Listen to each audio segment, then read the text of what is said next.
Hello student, education 24 में आपका स्वागत है। आज के इस वीडियो में आपको बीए सेकेंड ईयर के 4th सेमेस्टर में आपका जो सब्जेक्ट है हिस्ट्री यानी कि इतिहास, उसके अंदर कौन कौन से क्वेश्चन आने वाले हैं, इस वीडियो के अंदर मैं आपको आने वाले क्वेश्चन के बारे में बताऊंगा। सो आप इस वीडियो को ध्यान से देखिएगा ताकि आपको आने वाले क्वेश्चन के बारे में अच्छे से पता चल सके। और जो भी स्टूडेंट बीए सेकेंड ईयर के अंदर है, जिनका 4th सेमेस्टर का एग्जाम चल रहा है या फिर 4th सेमेस्टर का एग्जाम होने वाला है, वो लोग कमेंट करके जरूर बताएं कि नेक्स्ट क्वेश्चन पेपर उनको किस सब्जेक्ट के ऊपर चाहिए, ताकि आपके कमेंट के अनुसार मैं आपको क्वेश्चन पेपर दे सकूँ। तो ये बिना किसी देरी के हम लोग शुरू करते हैं और हिस्ट्री के अंदर जो भी क्वेश्चन आने वाले हैं उन आने वाले क्वेश्चन के बारे में जानते हैं। तो यहाँ पे सबसे पहले हम लोग अति लघु उत्तरीय प्रश्नों के बारे में जानेंगे। तो अति लघु उत्तरीय प्रश्नों में पहले प्रश्न की बात की जाए तो यहाँ पे आपका पहला प्रश्न दिया हुआ है, पुनर्जागरण के महत्व को स्पष्ट कीजिए।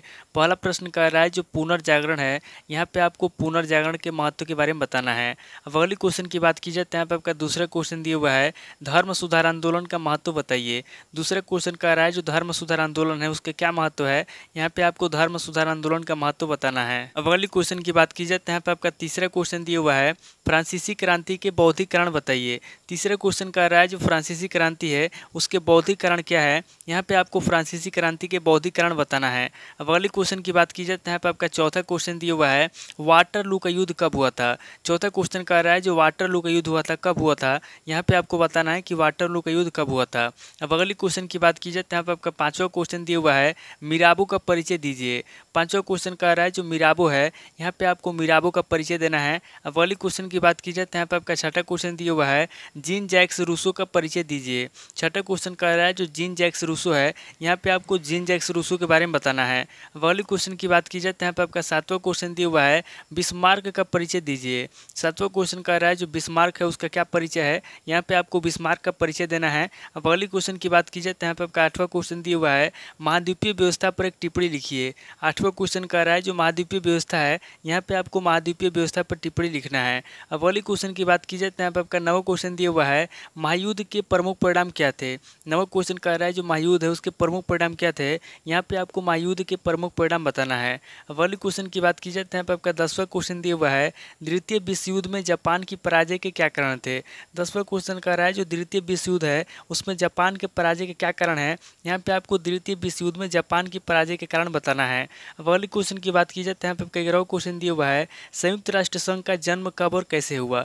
11वां क्वेश्चन कह रहा है जो संयुक्त राष्ट्र संघ है उसका जन्म कब हुआ और कैसे हुआ, यहाँ पे आपको बताना है कि संयुक्त राष्ट्र संघ का जन्म कब हुआ और कैसे हुआ।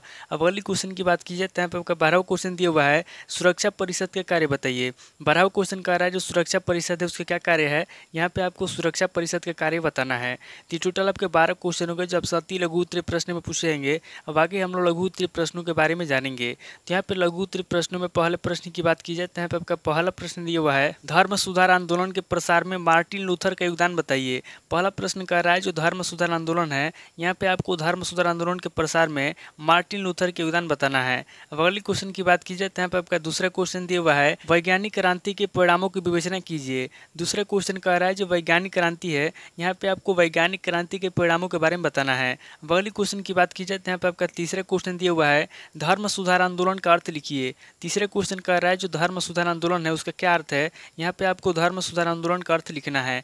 अब अगली क्वेश्चन की बात की जाए तो यहाँ पे आपका चौथा क्वेश्चन दिया हुआ है, औद्योगिक क्रांति के कारणों का वर्णन कीजिए। चौथा क्वेश्चन कह रहा है जो औद्योगिक क्रांति है उसके क्या कारण है, यहाँ पे आपको औद्योगिक क्रांति के कारण बताना है। अब अगली क्वेश्चन की बात की जाए तो यहाँ पे आपका पांचवा क्वेश्चन दिया हुआ है, फ्रांस की क्रांति में दार्शनिकों की भूमिका का वर्णन कीजिए। पांचवा क्वेश्चन कह रहा है जो फ्रांस की क्रांति हुई थी उसमें दार्शनिकों की क्या भूमिका है, यहाँ पे आपको फ्रांस की क्रांति में दार्शनिकों की भूमिका के बारे में बताना है।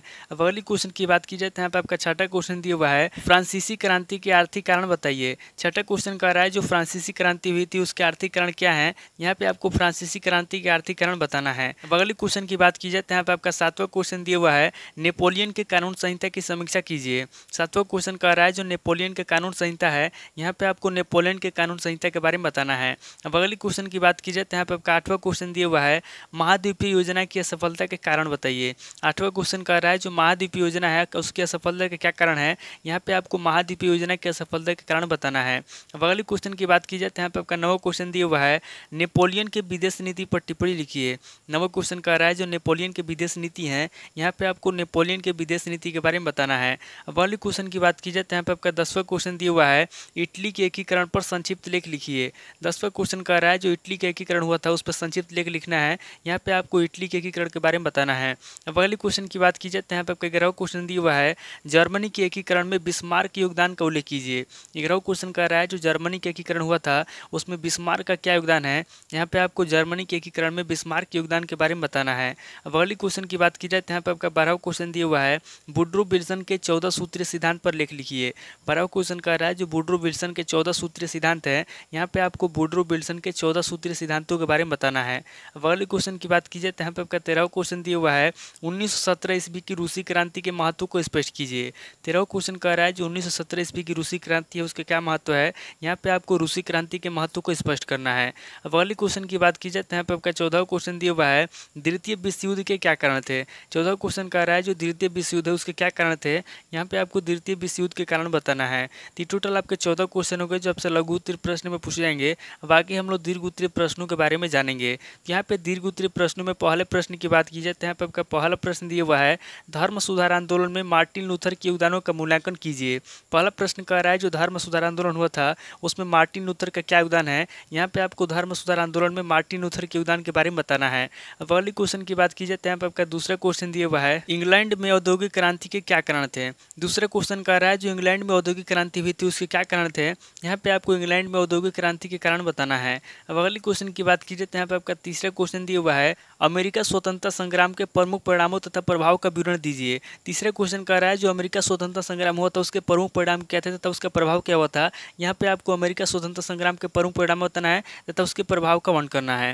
अब अगले क्वेश्चन की बात की जाए तो यहाँ पे आपका चौथा क्वेश्चन दिया हुआ है, नेपोलियन बोनापार्ट की महाद्वीपीय व्यवस्था का वर्णन कीजिए। चौथा क्वेश्चन कह रहा है जो नेपोलियन बोनापार्ट की महाद्वीपीय व्यवस्था है, यहाँ पे आपको नेपोलियन बोनापार्ट की महाद्वीपीय व्यवस्था के बारे में बताना है। अब अगले क्वेश्चन की बात की जाए तो यहाँ पे आपका पांचवा क्वेश्चन दिया हुआ है, इटली के एकीकरण पर संक्षिप्त लेख लिखिए। पांचवा क्वेश्चन कह रहा है जो इटली का एकीकरण हुआ था, यहाँ पे आपको इटली के एकीकरण पर संक्षिप्त लेख लिखना है। अब अगले क्वेश्चन की बात की जाए तो यहाँ पे आपका छठा क्वेश्चन दिया हुआ है, प्रथम विश्व युद्ध के कारणों का उल्लेख कीजिए। छठा क्वेश्चन कह रहा है जो प्रथम विश्व युद्ध हुआ था उसके क्या कारण थे। यहाँ पे आपको प्रथम विश्व युद्ध के कारणों के बारे में बताना है। अब अगले क्वेश्चन की बात की जाए तो यहाँ पे आपका सातवां क्वेश्चन दिया हुआ है, द्वितीय विश्व युद्ध के प्रमुख कारणों की समीक्षा कीजिए। सातवां क्वेश्चन कह रहा है जो द्वितीय विश्व युद्ध हुआ था उसके प्रमुख कारण क्या थे। यहाँ पे आपको द्वितीय विश्व युद्ध के प्रमुख कारणों की समीक्षा करना है। अगले क्वेश्चन की बात की जाए तो यहाँ पे आपका आठवां क्वेश्चन दिया हुआ है, संयुक्त राष्ट्र संघ पर एक लेख लिखिए। आठवां क्वेश्चन कह रहा है जो संयुक्त राष्ट्र संघ है, यहाँ पे आपको संयुक्त राष्ट्र संघ पर एक लेख लिखना है। तो टोटल आपके 8 क्वेश्चन हो गए जो आपसे दीर्घ उत्तरीय प्रश्न में पूछे जाएंगे। तो इस वीडियो के अंदर मैंने आपको अति लघु उत्तरीय प्रश्न, लघु उत्तरीय प्रश्न और दीर्घ उत्तरीय प्रश्न तीनों तरह के प्रश्नों के बारे में बता दिया। आप इन तीनों तरह के प्रश्नों को नोट कर लीजिए और किसी किताब से सीरीज से मिलाकर के याद कर लीजिए। तो दोस्तों आज इस वीडियो को मैं पे स्किप करता हूँ, मिलता हूँ आपसे नेक्स्ट वीडियो में। अगर आपको वीडियो अच्छा लगा तो वीडियो को लाइक कीजिए, शेयर कीजिए और कमेंट करके बताइए कि आपको नेक्स्ट वीडियो किस टॉपिक के ऊपर चाहिए। थैंक यू दोस्तों।